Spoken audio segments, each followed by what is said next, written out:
Alright, let me tell you a story that made me question every single idea ever had about love, loyalty, and forever. I was 29, standing in a rental tuxedo that cost more than the blue book value of my battered old Honda, about to marry Samantha. Yeah, I'll say her real name, because this story deserves honesty, and she earned it. From the outside, we looked like a Pinterest board come to life.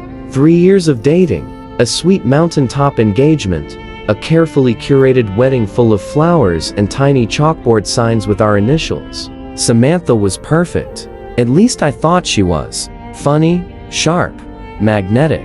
The kind of woman who could talk about philosophy one minute and make you laugh until your ribs hurt the next. When she smiled at you, you felt like you were the only person on earth. And that kind of magic, you hang on to it. No matter how many red flags you have to ignore to keep believing. Our honeymoon ended.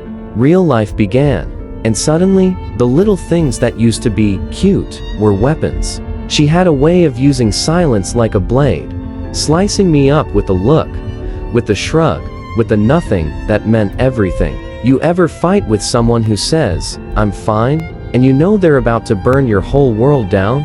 That was Samantha. Still, I was in love, and maybe in denial. We moved into a tiny apartment with thin walls, and even thinner patience. First 6 months were okay. Then came the fights. Loud, stupid, unstoppable fights over dishes, money, how she sighed too loudly when I breathed too deeply. It was like we were acting out a script written by the world's pettiest playwright. I started spending more time at work, taking every overtime shift, just to be away from home. I told myself it was to save for a house, but deep down, I think I was just hiding from the way she looked through me, like I was a mistake.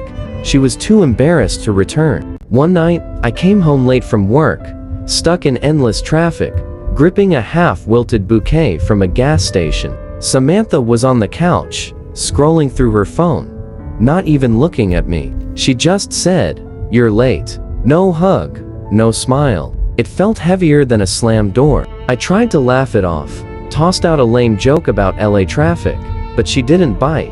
She stood up, walked past me like I was invisible, and locked herself in the bedroom. I stood there, flowers in hand, feeling like a clown crashing his own show. Was this what love looked like after the vows? I crashed on the couch that night. In the morning, she acted like nothing happened. That routine, the silent treatment, the forced normal was more terrifying than the fights. We were both sliding into roles we hadn't auditioned for. Two strangers in a sitcom with no punchline. I tried to talk, sat across from her at breakfast, and asked if she was happy. She scoffed, shook her head, and told me, "You think this is about happy? You never listen." That's all she said before walking away, leaving me there with burnt toast and a sinking feeling. I went to work that day wondering when exactly I'd lost her, or if I ever really had her at all. Maybe I'd fallen for the idea of her, the version in my head, rather than the real Samantha. The woman I'd proposed to was funny, brilliant, magnetic. But the woman on the other side of the breakfast table felt like a stranger. That night, I wrote in my notes app, a tiny confession I didn't dare say out loud. I don't know how to fix this. Maybe that was the most honest thing I'd admitted in months. I told myself I'd keep trying counseling, more date nights, less overtime, but something deep down already knew we'd crossed an invisible line. And once you cross it, there's no way back. Just a long road of pretending you're okay. So I kept showing up, kept bringing home cheap flowers, half-eaten smiles, awkward silences. I didn't want to be the guy who quit, even if quitting felt like the only honest thing left to do. A week later, I agreed to couples counseling, even though Samantha rolled her eyes when I suggested it. She came along anyway, quiet in the passenger seat, arms folded. We sat in that beige therapy office while the counselor asked us questions that felt way too personal for two strangers, which is exactly how we felt sitting next to each other. Samantha told the counselor that I had no ambition, that I hid behind jokes, that I was a dreamer with no real plan. I flinched. Then I fired back that she'd become cold, impossible to please, that she made everything transactional. The counselor nodded and scribbled notes while I wondered if anyone could ever really fix two people who'd already stopped seeing each other. That night, after the session, we drove home in silence. The radio was off. Her phone was off. It was just road noise and the sound of everything breaking between us. When we got home, she went straight to bed without a word. I sat in the car alone for another 10 minutes, asking myself if this was what I'd signed up for when I put that ring on her finger. It felt like the walls of the house were closing in. The bedroom was a battlefield where no one dared to fire a shot. The kitchen was a negotiation zone. Even the couch felt like enemy territory. Every night, I'd crash there with one pillow and a blanket, scrolling through old photos of us laughing in better days, wondering how we'd lost that version of ourselves. I tried once to write her a letter. I never showed it to her, but I poured my heart out on a piece of lined notebook paper, confessing how lost I felt, how scared I was to lose her, how much I missed being her best friend. I folded it, tucked it in my nightstand, and never had the courage to hand it over. That letter stayed hidden, like the last honest piece of me wouldn't bear to share. Some nights I would replay our first date in my head, almost as a lullaby. The cheap pizza, the spilled soda, the ridiculous jokes that made her laugh until she snorted. That memory felt like a lie now, or maybe a fairy tale. I told myself to sleep, because somewhere along the line, the magic turned to routine, and routine turned to war, and war turned to silence. I wish I could tell you I bounced back like a movie hero, new haircut, gym membership, ready to conquer the world. Truth is, I was a wreck. Those first weeks alone felt like learning how to breathe on a different planet. The apartment was too quiet. The bed was too big. Even the sound of the refrigerator made me jump. People tried to help. Friends invited me out. Coworkers offered support. My mom texted prayers every night, but no one really understood the hollow that was eating me from the inside. Nights were the worst. I'd lie awake replaying every moment with Samantha, the good, the bad, the ugly, trying to pin down where it went wrong. I'd remember the day I proposed, her tearful yes, the way she hugged me so tight, I thought my ribs would break. And then I'd remember the day she left, suitcase rolling out the door without a single tear in her eyes. Like switching channels between a love story and a horror movie. Work became a safe zone, just routine. Show up, keep busy, avoid people asking questions. But even there, I felt disconnected. It was hard to focus, hard to care. I caught myself zoning out during meetings, seeing her face in the corner of my mind. It was like my brain was rewiring itself around a phantom limb that was no longer there. Eventually, I started going to therapy. Best decision of my life, even if it felt embarrassing at first. I was the guy who had it all together. How could I need help? But that 1 hour a week became my anchor. The therapist helped me see how I'd ignored warning signs, how I'd played a role in letting myself be mistreated. It was painful, but freeing. One day, broke down in that office, sobbing harder than I ever had, ugly crying, snot and all, and the therapist just sat there, calm, letting me get it all out. When I finished, she asked one simple question: what would you tell a friend going through this? I laughed, wiped my face, and said, run. She smiled. So, why won't you run from your own pain? That question stuck with me for days. Little by little, I started taking my life back. I changed the apartment, new sheets, new towels, new art on the walls, took down the wedding photos, gave away the fancy dishes. Every piece of that perfect marriage I tore out and replaced with something that felt like mine. The hardest part was forgiving myself. I blamed myself for ignoring the red flags, for staying too long, for not fighting harder, or for fighting at all. But the therapist reminded me, healing isn't about what you did wrong, it's about what you do next. Those words were like a seed. Over time, they grew into a kind of hope. I started to build a new rhythm. Saturday mornings, I'd get up early, grab coffee from the place down the street, and just watch people living their lives. It reminded me there was a world outside my own heartbreak. A world that didn't care who cheated on who, or whose wedding blew up. Just people living. I signed up for a cooking class. I know, glitch, but it felt good to do something with my hands, to feed myself, to remember I was allowed to enjoy food again. I burned the first dish so badly, the instructor laughed. I laughed too, and that felt like breaking a curse. At night, I wrote in a notebook everything I was afraid to say out loud. I dumped onto the pages angry rants, lonely confessions, random daydreams about starting over. Sometimes it read like a tragedy, sometimes like bad stand-up comedy, but it was honest, and that made it feel powerful. I slowly stopped stalking Samantha's social media. At first, it was an obsession, checking her stories, analyzing every post, wondering if she missed me. But the therapist warned me it was like reopening a scab over and over. She was right. So I quit, blocked her, blocked the coworker. It felt dramatic, but necessary. A few months later, I got a text from an unknown number. It was Samantha. "Hope you're doing okay." I stared at the screen for a long time. Part of me wanted to reply with a bitter essay about betrayal and heartbreak. Another part wanted to ask if she was happy now. In the end, I just deleted it. There was nothing left to say. Summer rolled in, warm and sticky. I started running in the evenings, headphones blasting music that made me feel like I could outrun the past. Each mile was like shedding another layer of heartbreak. I'd pass happy couples and still feel a twist in my stomach, but it hurt less every time. Sometimes I'd laugh at myself, a divorced guy, even 30, acting like a dramatic teenager. But heartbreak is heartbreak, no matter how old you are. One night, a friend dragged me to a comedy club. I didn't want to go, but he insisted.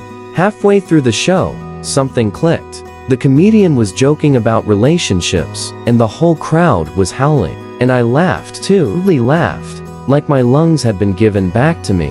It reminded me that pain can be funny, that you can survive the worst day of your life and still find a way to smile. That night, on the ride home, I realized I was going to be okay.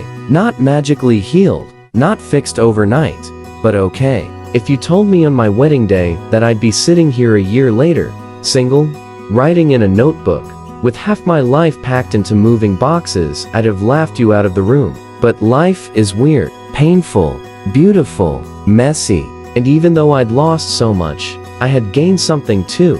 The reminder that I could stand on my own 2 feet, even after the person I trusted most let me down. After that night at the comedy club, something shifted. I started letting go of the fantasy, the one where Samantha came back, apologized, and everything magically made sense again. It was childish, but it had lived somewhere in my heart all those months. That night, I let it die.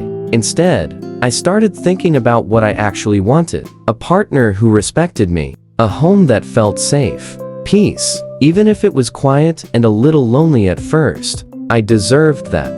One random Saturday, a long drive along the coast. Just me, the wind, the radio, and no one to answer to. I stopped at a tiny diner with sticky tables and the best grilled cheese I'd ever tasted. The waitress called me Han and asked if I wanted extra fries. And for a moment, I felt weirdly happy, like I was getting to know myself again. In therapy, after working through the guilt, I blamed myself for not being enough, for missing the signs, for being too easy to fool. But the more I talked about it, the more I realized that Samantha's choices were hers. They didn't define my worth. One day, my therapist asked me to list 3 things I'd learned from this marriage. I laughed, because it felt like homework. But then I took a deep breath and wrote them down. 1. Pay attention to red flags, even the tiny ones. 2. Love should feel safe, not like walking on eggshells. 3. I'm stronger than I ever thought. She smiled when I read them out loud. That's healing, she said. That's what this is all about. I started reconnecting with old friends, the ones I'd pushed away while I was so wrapped up in my perfect couple performance. We met for drinks, caught up on stories, even laughed about some of my disastrous dates in college. Being around people who saw me the real me felt like stepping back into sunlight after a long winter. One of those friends, Jake, invited me on a weekend hiking trip. I almost said no, worried I'd just mope around and kill the vibe. But he insisted. And you know what?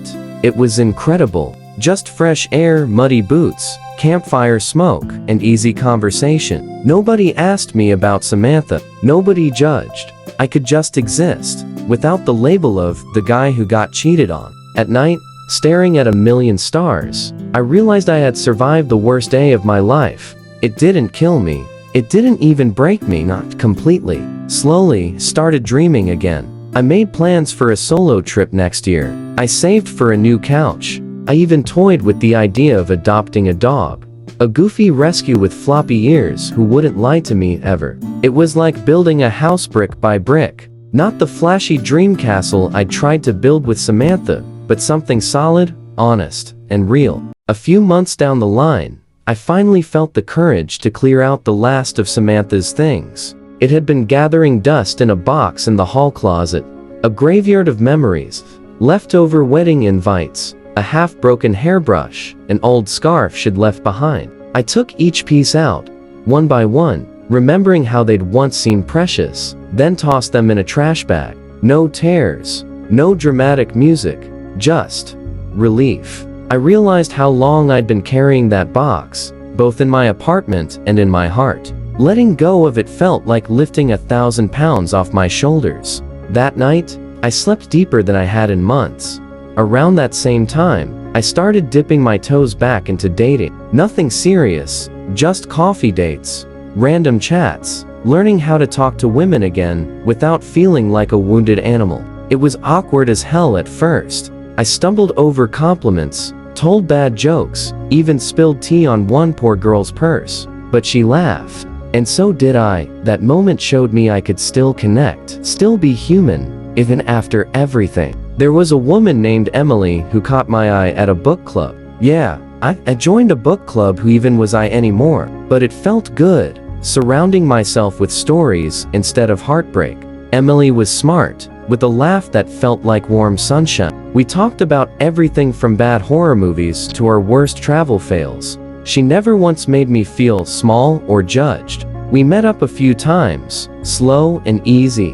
No big promises, no grand gestures, just real conversation. One night, I told her the truth, that I was fresh out of a messy breakup, that I was still learning to trust again. She didn't flinch. She just nodded, like it made perfect sense. That night, driving home, I thought maybe this is what healthy looks like. Therapy kept going. Week after week. I never skipped. It felt like a gym for my heart, and I was getting stronger. The therapist helped me see that healing isn't a straight line. It's a dance to steps forward, one step back, sometimes spinning in circles. And that's okay. One night, I dreamed about Samantha, which surprised me. In the dream, she was smiling at me, holding her phone, but I couldn't hear what she was saying. I woke up sweating, heart pounding. I talked about it in therapy, afraid it meant I was still hung up on her. But my therapist said, dreams are just old echoes. It doesn't mean you want her back. That helped. Every day, things got a little lighter. The apartment felt more like mine. The mirror showed someone I was proud of, and the voice in my head stopped calling me a failure. I even started humming again in the shower, which is such a silly thing to celebrate, but I'll celebrate it anyway. Because it meant I was coming back to life. One random afternoon, I ran into Samantha again. Of all places, the grocery store. There she was, in the produce aisle, holding a bag of apples and looking almost exactly the same, except something in her eyes had changed. I don't know if it was guilt or pride or just surprise. We did the awkward half smile, half nod routine. She asked, "How have you been?" For the first time, I could answer honestly, "I'm doing okay." And it was true. I didn't feel the urge to ask if she was happy, or if she missed me, or if her new life was worth the price. I just wanted to get my groceries and go home. That was freedom. She tried to make small talk about old mutual friends, about work, but the conversation felt hollow, like reading a script that no longer fit. I wished her well, genuinely, and we said goodbye. When I walked out of that store, I felt lighter than I'd ever felt. I realized I wasn't angry anymore. Disappointed, sure, but not angry. And that was the real gift. From there, the world kept expanding. I traveled to places I'd only dreamed of, took road trips alone, Learned how to eat at restaurants by myself, without feeling weird. I met new people, made new jokes, built new habits. Some nights, I still missed the idea of being married, the companionship, the shared plans, the silly rituals. But I didn't miss her. I didn't miss feeling small, or doubted, or betrayed. That was a turning point. I reconnected with my family too. Turns out, I'd pushed them away more than I'd realized. Sunday dinners, birthdays, even random calls with my brother. I started showing up again, with my whole heart. They welcomed me back like I'd never left. My mom said something that stuck with me. Sometimes the wrong person makes you appreciate the right things. She was right. One night, Emily, the woman from book club, texted me about a local music festival. I almost said no. Crowds, noise, happy couples everywhere. It sounded overwhelming. But then I remembered how far I'd come, and I agreed. We danced, laughed, shared greasy food truck tacos. When the last song played, she took my hand and squeezed it, and I realized I didn't feel scared. I felt ready for whatever came next. This was healing. Not flashy, overnight. Not perfect, but real. And that was worth everything. A few months later, felt myself finally breathing easier. I picked up hobbies again. Sketching, biking around town, playing old guitar chords even if I was rusty. Every line in my notebook felt like rebuilding a version of me that had been stepped on too many times. Emily. And I took things slow. No pressure, no games. She was steady, honest.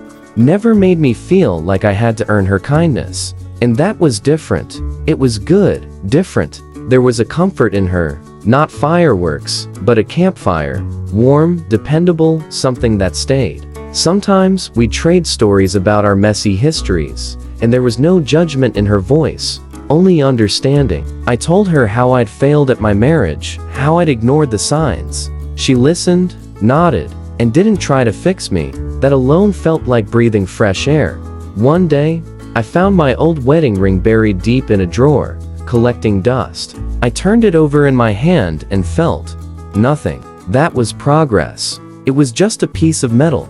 Now, no more power over me. So I sold it, used the money to book a weekend trip. Emily laughed when I told her what I'd done. Turning heartbreak into adventure? She asked. Yeah, I smiled. Feels like the right trade. We went to a quiet cabin up north.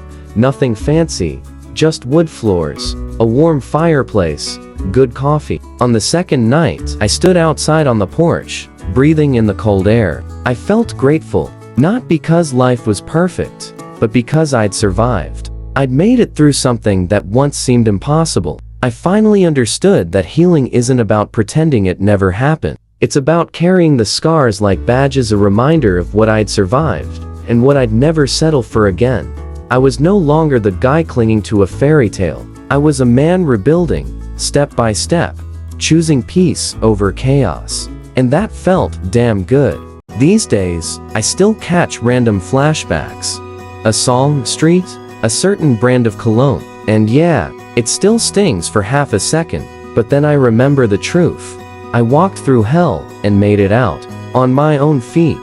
Life is far from a movie ending. There are mornings I wake up, still doubting, still wondering if I'll ever trust fully again. But then I pour my coffee, look out the window, and think, you're still here, man.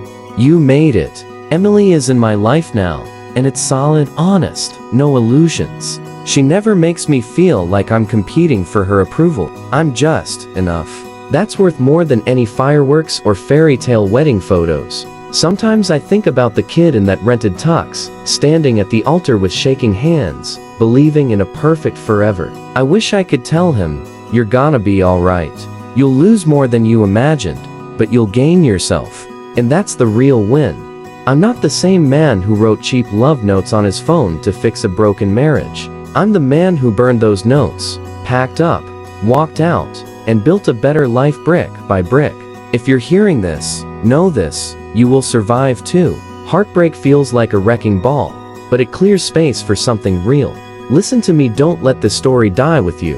Hit that like, follow, and share this with someone you care about, because no one should feel alone carrying the weight of a fake forever. Together, we rebuild. Together, we stand up again. Stay strong. You've got this.